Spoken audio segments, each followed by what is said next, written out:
देवभूमि हिमाचल में मनाली के पास एक ऐसा पवित्र स्थान है जहां भगवान भोलेनाथ के ध्यान में लीन रहने पर मां पार्वती ने एक बालिका का रूप धारण किया और फिर पूरे गांव का भ्रमण किया और यही इस स्थान पर महादेव के इंतजार में समय व्यतीत करने लगी। बताया जाता है कि साधना खत्म होने के बाद मां पार्वती को खोजते हुए स्वयं महादेव यहां आए और मां को अपने साथ लेकर गए। तब से ही ये स्थान स्थानीय लोगों की आस्था का केंद्र बना हुआ है। कहते हैं कि मां के भक्तों की हर मनोकामना पूरी होती है और मनोकामना पूरी होने के बाद भक्तगण मां के रूप को डोली में बिठाकर पूरे गाजे बाजे के साथ अपने घर ले जाते हैं। वहां पूजा पाठ करने के बाद वो अपने दोस्त और परिजनों को भोजन कराते हैं। इसके बाद मां की डोली वापस मंदिर में आती है। इस दिन मंदिर से लेकर डोली के पूरे रास्ते में त्योहार और खुशी का माहौल रहता है। मां का ये मंदिर मनाली नगर रोड पर मनाली से करीब 10 किलोमीटर दूरी पर स्थित शुरू गांव में है। माता के इस मंदिर को माता साबरी मंदिर और शर्वरी मंदिर के नाम से जाना जाता है।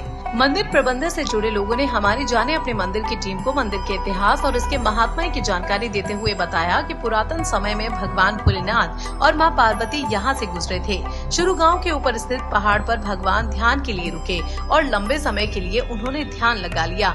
इस दौरान मां पार्वती जी एक बालिका का रूप धारण कर गाँव में घूमने नीचे आ गयी। तब उन्होंने बालकों से यहाँ खेल खेलने के अलावा उनकी दिनचर्या के अनुसार अपना दिन बिताया।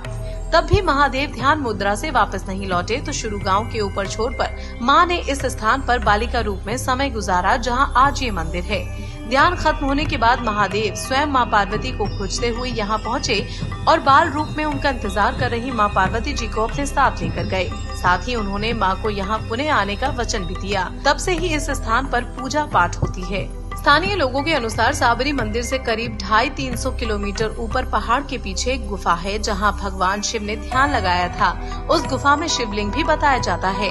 गांव के लोग पहले उस गुफा में शिवलिंग पर जल चढ़ाने जाते थे, मगर उचित रास्ता न होने और उधर आवाजाही न होने के कारण गुफा का कुछ हिस्सा अभी धंस गया है।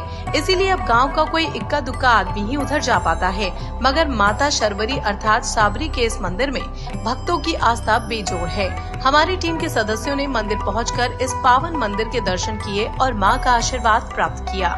माता शर्वरी को माता हिडिंबा का गुरु भी माना जाता है। गांव के पूर्वज बताते हैं कि वो अपने परिजनों से ये कथा सुनते आ रहे हैं कि मां हिडिंबा पैदल चलकर यहाँ पहुंची थी। मंदिर में देवदार की लकड़ियों से सुंदर सुंदर आकृतियां बनाई गई हैं। मंदिर के प्रांगण में देवदार के विशाल और बहुत पुराने पेड़ हैं, जो कि आज भी विराजमान हैं और ये मंदिर के माहौल को मंत्रमुग्ध कर देने वाला बनाते हैं। मंदिर के ठीक बगल में अर्जुन कुंड है, जहाँ से स्वच्छ जल लगातार निकल रहा है। मंदिर में प्रवेश से पहले लोग अर्जुन कुंड के जल से आचमन करते हैं और शरीर पर छिड़क कर अपनी शुद्धि करते हैं। शुरू गांव जहां ये मंदिर है मुख्य मार्ग से ऊपर हटके है, इसीलिए गांव में शांति रहती है। हालांकि मनाली में पर्यटकों की बढ़ती संख्या के मद्देनजर यहाँ इस गांव में भी कई सारे होटल खुल गए हैं। बावजूद उसके गांव और मंदिर परिसर के आसपास पूरी शांति रहती है। यहाँ सदैव लंगर चलता रहता है। इसके लिए मंदिर परिसर के अगले हिस्से में एक भवन के बेसमेंट में विशेष व्यवस्था है। सनातन धर्म और पौराणिक मंदिरों से जुड़ी हर जानकारी के लिए सनातन टेम्पल को प्ले स्टोर या ऐप स्टोर से डाउनलोड करें।